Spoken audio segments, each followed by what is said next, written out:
नगर लोकसभा मतदारसंघात 3 वेळा राष्ट्रवादीचा पराभव झाला असल्यानं काँग्रेसने या जागेचा आग्रह धरला होता असा दावा विरोधी पक्षनेते राधाकृष्ण विखे यांनी केलाय।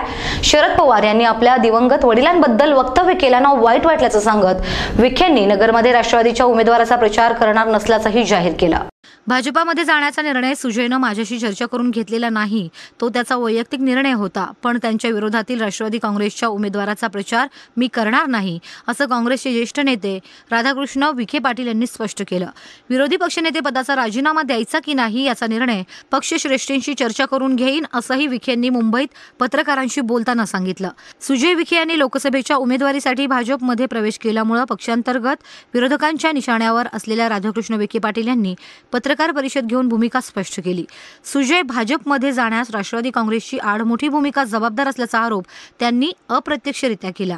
नगरच्या जागेबाबत दोन्ही पक्षांमध्ये अनेकदा चर्चा झाली होती।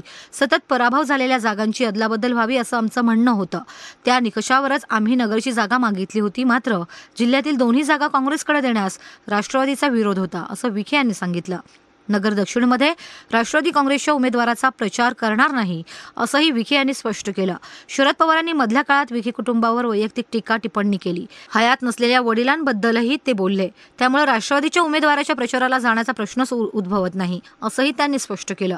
पक्षांतर्गत विरोधक बाळासाहेब थोरात हे आपले हायकमांड नसून त्यांच्याकडे स्पष्टीकरण देण्याची गरज नसल्याचं सांगत विखेंनी वेळ आल्यानंतर थोरातांच्या पक्षनिष्ठेबद्दलही बोलेन असा इशारा दिला। महानगर न्यूज ब्युरो, अहमदनगर।